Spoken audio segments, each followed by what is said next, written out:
বুবলি বলেন অপু বিশ্বাস নিঃশ্বাসের চেয়েও আমার নামটা তার মুখে বেশি রাখে। তার উপর আরেকটা কথা বলছেন যে ছাগলের ৩ নাম্বার বাচ্চার মতো বেশি লাফালাফি করে অপু বিশ্বাস। এতদিন পরে শবনম স্পিন বুবলি যে অপু বিশ্বাসের বিষয়ে মুখ খুলছেন, সত্যি কথা আমার কাছে খুব ভালো লাগতেছে। আমি অতীত থেকেই বলে আসছি, শবনম স্পিন বুবলি যদি ঘরের দরজাটা ভালো করে আটকায় তাহলে কিন্তু অপু বিশ্বাস চুরি করার সাহস পাবে না। কারণ শবনম স্পিন বুবলি ঘরের দরজাটা খুলে রাখছে বলে কিন্তু অপু বিশ্বাস বারবার শবনম স্পিন বুবলির ঘরে ঢুকে তারপর চুরি করতে পারতেছে।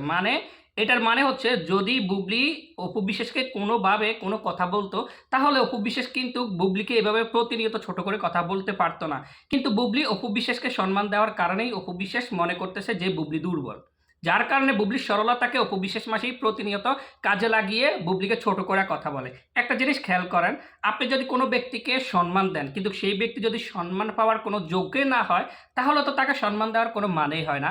সব সময় শবনম স্পিন বুবলি অপু বিশ্বাসকে সম্মান দিয়ে আসতো। আমি অতীত থেকেই দেখে আসছি, সব সময় শবনম স্পিন বুবলি অপু বিশ্বাস মাসিকে সম্মান দিয়ে কথা বলতো, সম্মান দিয়ে আসতো। কিন্তু বিগত দিনগুলো থেকে দেখা গেছে যে অপু বিশ্বাস মাসি আসলে সম্মান পাওয়ার কোনো যোগ্যই না। যদি সম্মান পাওয়ার যোগ্যই হতো তাহলে সে শবনম স্পিন বুবলিকে এভাবে ছোট করে কথা বলতো না। সে মনে মনে চিন্তা করতো, না বুবলি আমাকে সম্মান দিয়ে কথা বলতেছে, আমি কেন বুবলিকে প্রতিনিয়ত ছোট করে কথা বলতেছি।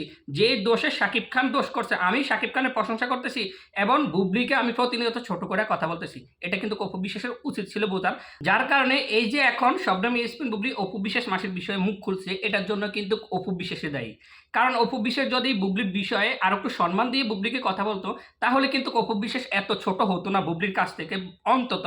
এ না হলে এখন যে বলছে ছাগলের ৩ নাম্বার বাচ্চার মতো লাফালাফি করতেছে অপু বিশ্বাস, এটা কিন্তু রাইট কথা। কারণ অনেক দিন থেকে দেখে আসতেছি বুবলি যে কাজটা নাও করতেছে তার উপর ভিত্তি করে কিন্তু অপু বিশ্বাস মাসি একটা ষড়যন্ত্র করে বুবলিকে ছোট করে কথা বলার জন্য চেষ্টা করে। প্রতিনিয়ত অতীত থেকে দেখে আসছি, প্রতিনিয়ত রাতভর তিনি ঘুমায় না, তিনি কি করতেছে বুবলির জন্য একটা ষড়যন্ত্র করতেছে কিভাবে বুবলিকে শাকিব খানের কাছ থেকে আলাদা করতে পারে। এবং বর্তমানে দেখা গেছে বুবলি এবং শেহজাদ খান বীরকেও তিনি শাকিব খানের কাছ থেকে আলাদা করার জন্য উঠে পড়ে লাগছে। যা নয় তা বলে কিন্তু মিডিয়াতে একবার এক এক ধরনের ষড়যন্ত্র করতেছে যাতে শাকিব খান শবনম স্পিন বুবলিকে ডিভোর্স দিয়ে অপু বিশ্বাস মাসিকে নিয়ে সংসার করে। মানে এখানেও তার সার্থকতা, এখানেও তিনি তার সার্থকতার জন্য বুবলিকে প্রতিনিয়ত ছোট করে কথা বলতে আসছে। এখন আমার কাছে সত্যি কথা খুব ভালো লাগতেছে শবনম স্পিন বুবলি যে অপু বিশ্বাস মাসির বিষয়ে মুখ খুলছে, এটার জন্য আমি খুবই আমার কাছে খুবই ভালো লাগতেছে।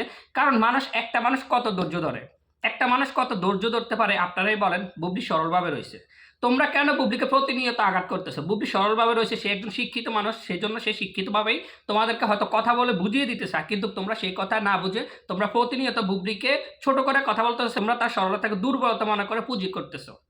এখন যে বুবলি অপু বিশ্বাস মাসির বিষয়ে মুখ খুলছে, সত্যি কথা আমার কাছে খুব ভালো লাগতেছে। এইভাবেই কিন্তু প্রতিবাদ করা উচিত বুবলির।